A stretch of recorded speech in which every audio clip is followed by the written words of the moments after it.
Well, just when Vladimir Putin thought he'd fooled everyone by running illegal referenda in 4 Ukraine regions, which led to his outrageous annexation of those crucial border areas, the Ukrainian military flexed their muscles and retook the key city of Lyman at the entrance to the Donetsk region. Oops! This was where Russia centralised their logistics operation.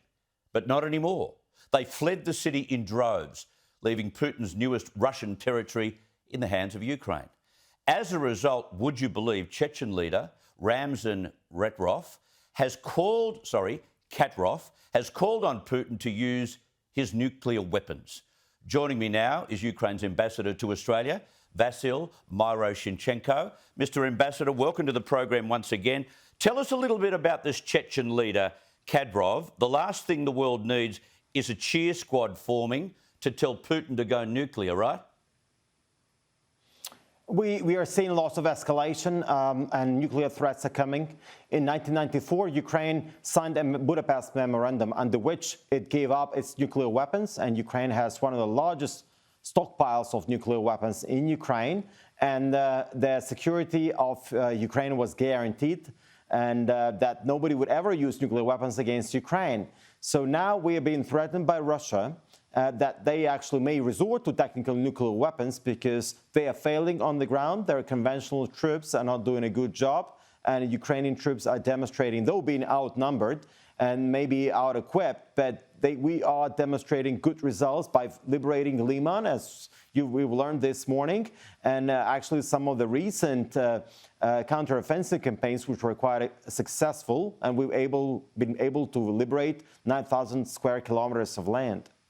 Yeah, while Liman was retaken, that was the good news, but also Russian missiles smashed into a car park where families were being reunited. It killed at least 25, many others injured. That's not war, that's a war crime. It's a war crime. Russians have been attacking civilians, and they are attacking civilian infrastructure, deliberately sending missile strikes against electricity supplies and water supplies. So these are war crimes. And as of last day, many cities, at least 30 towns, are under artillery attacks and also missile strikes. And a lot of civilian infrastructure is being destroyed. So these are all war crimes.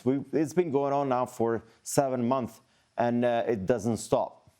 What is your intelligence telling you about the referenda and the annexation process, which was heralded by this big event in the Kremlin? Completely illegal, I'm sure. Absolutely. It's illegal. It doesn't really change much for Ukraine. Nobody has recognized that annexation, which is a blatant violation of the UN Charter and international law. We will continue liberating Ukrainian land. And the big concert that was staged by the Kremlin yesterday is just a show of propaganda. It's just a show that we've seen before. It's very reminiscent to the days when Nazi came to power in the late 30s. And we just the same rhetoric and the same kind of philosophy behind that whole thing. And it's very sad that Russians have plunged into this. Yeah, it's a real rerun of history. I noticed that Penny Wong today is unwavering, sanctioning more individuals. And your president seems just the courageous person on earth. He just keeps going. He won't cop any of this.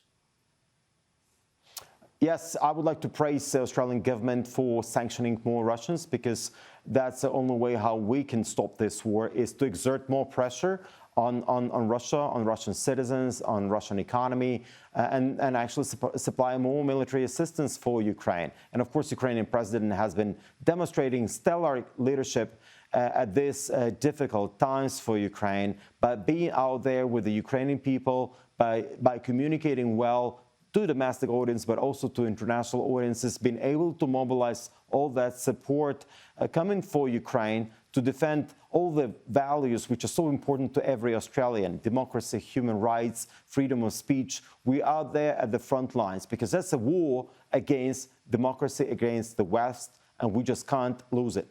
Ambassador, thank you very much for your time. Thanks for having me.